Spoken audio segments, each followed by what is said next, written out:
Hello, this is Bailey, and this is a speed run of Crash Bandicoot: The Huge Adventure. This game was released by Universal Interactive in 2002. In this speedrun video, I'll be going over the strategy I use, techniques to play the game quickly, and will address the mistakes that I made. So to start off, you'll see I went to level 4 of the first hub to start the game, and the reason I did this is because this is the level that I am the worst at and I use the most lives, as you will see. So I did this as a way to ensure that I have enough lives in order to beat the boss. As you can see, I just already lost a life. So much of this game takes place in hubs. In this speedrun, I'll be going through the first hub.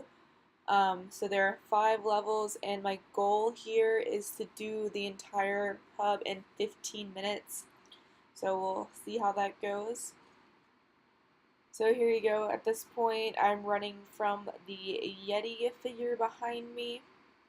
Really not focusing on getting any of the apples. If I hit them, that's great, but if not, that's fine too.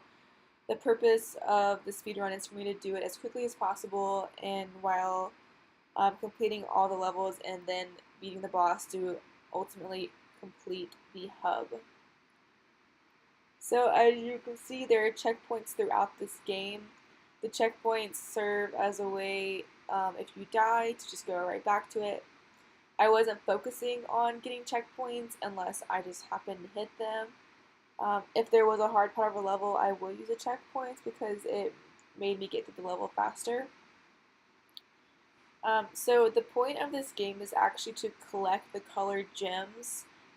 They reward the player if you break all the crates or if you find a secret area. So the colored gems are found in special levels and they lead to the hidden areas. And another point is to collect the diamonds, but I played it fundamentally differently here, and the only thing I cared about was playing the level as fast as possible. So about halfway done to the level right now. This level is pretty nice because of the ice. You do move pretty fast, so I was just focusing on pressing the right arrow to move as quickly as possible. Also doing a lot of spin moves. Um, as you can see here, I messed up quite a few times. This was the first time I had ever seen the nitro, so I was getting used to this element of the game. I learned that using the spin maneuver to kill the penguin looking things was a fast way to do it. So there's a diamond. I didn't really mean necessarily to get it, but that's what the point of the game is. And right there you'll see that that is a vault to a hidden area of the level. And since I'm not focused on that, I'm just trying to play the game quickly, I ignored all of the vaults throughout this hub. So almost completed with this level, avoiding that vault again as I said, nitro, and there you have it. That's the end of the first level that I chose to do. So that was level 4, now I'm headed to level 1. I chose this because in level 1 I can get a lot of lives, which will help me later when I have to defeat the boss. So I found the fastest way to do this level is to just press the right arrow and speed run through everything. And really using the spin maneuver instead of jumping because that saves time. And you'll see there I avoided that vault to an extra world to save time. So right now I'm at about 4 minutes of my 15-minute goal, so pretty on track. This level is pretty quick. Yeah, really using the speed. And then there's an extra life right there. I'm going to go ahead and grab it because I have to fight that boss like I said. I don't spend too much time though on trying to get the extra lives unless I desperately need it.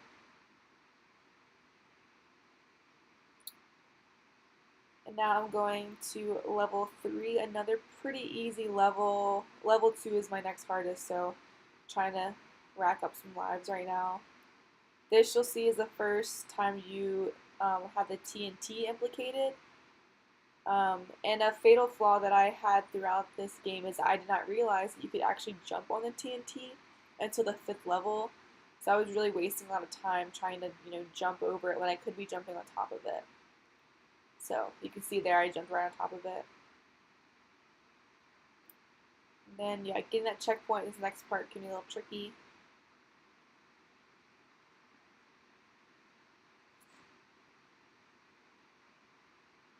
So once you get through the first hub, you do have to fight that boss, like I said. That's Dr. Cortez, who is the main antagonist of this. So the ultimate goal of this game is to collect 20 crystals and reverse the shrinkage of Earth. However, for this speedrun, I am just trying to go as quickly as possible. Now I'm down to 1 life, so it's getting a little tricky over here. Like I said, really using that spin maneuver because it's quick and it kills all the enemy.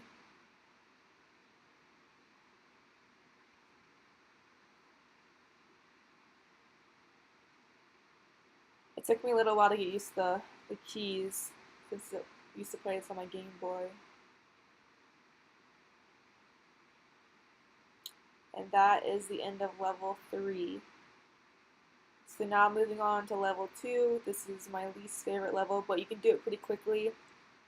Something that I learned throughout this level is that you can actually spin move the shark.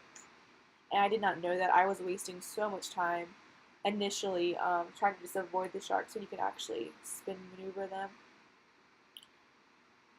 So yeah, you'll see here you can spin move every creature in this world or this level except for those puffer fish. They'll hurt you. So getting that checkpoint in case I die up here. You'll see I pretty much avoid all of the crates throughout this level.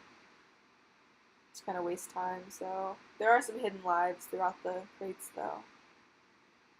I did get that one because extra life. So here we go, hit another checkpoint. This level's pretty quick.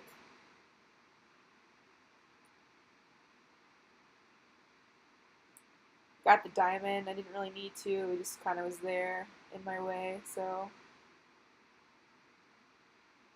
and that is the end of level 2. So now I am at 7 minutes and 40 seconds. Moving on to the 5th and final level. This level is pretty straightforward. I used the right arrow to move as quickly as I could throughout this. The rats are really easy to defeat by using that spin move. You'll see I avoided that vault just now.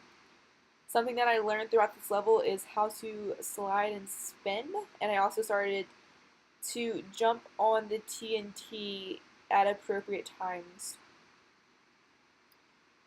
So really using that spin maneuver and like the slide maneuver saves you a lot of time. I watched some videos before playing this game, and I had not seen the slide, so it saves you a lot of time. Right here you'll see I wasted so much time by low crawling when I could have used this slide maneuver. But hitting that checkpoint, and then I kind of struggle here with the nitro. It can be challenging.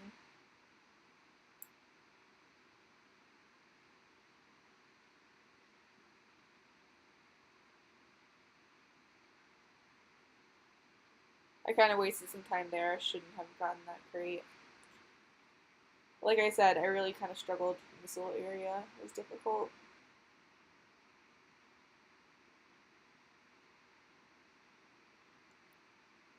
And so I'm down to my last life. So really being careful here, not wasting too much time.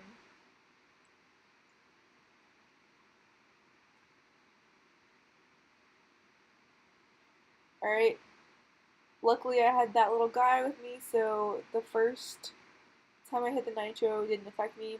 Something I learned is if there are 2 nitros back to back, to jump and do a spin maneuver, and also to jump and spin when jumping, like in that situation.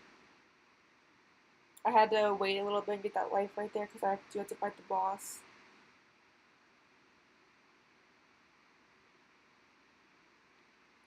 Again, should have used the low slide to make it quicker.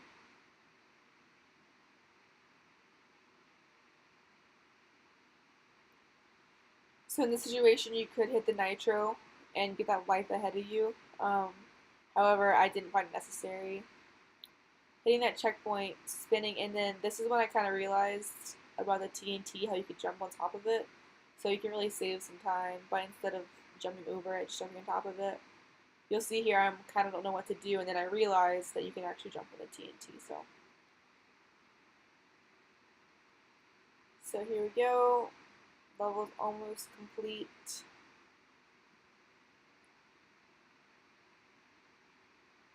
And then glad I got that checkpoint. Down no lives. It's okay though. Little spin move.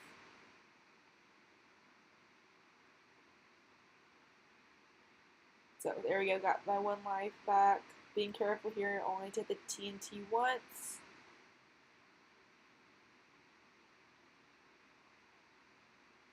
And then, here we go. 1 more life. Checkpoint. Really pressing on that right arrow to speed run as fast as I can.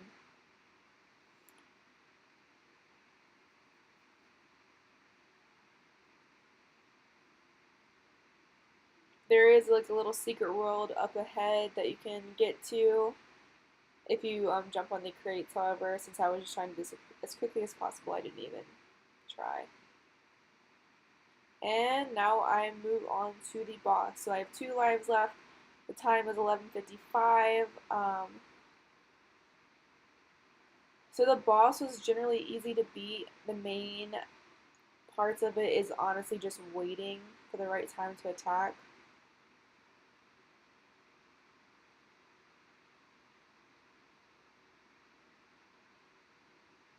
So also being conscious of the sharks. So basically the way I beat this and the way I saw other people who have speedrun this game do it is they wait until the Dr. Cortex gets into the leftmost corner, and then the little cave spike will fall on them and you can go in and attack. So you have to do this 3 times. So it's just kind of time consuming but very easy to beat. You shouldn't need more than maybe 1 life to beat it, just in case when the sharks hit you, but besides that, as long as you're just paying attention, you'll be fine. Here we go, I'll move in, I'll attack. So 1 more time, and then I will beat Dr. Cortez. So definitely get rid of the sharks as soon as you can.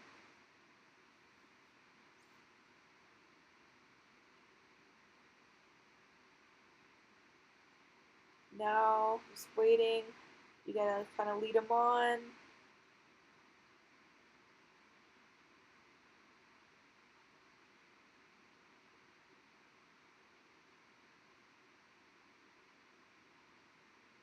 Alright, getting closer. Now, 1 more. And now I'll move in and attack.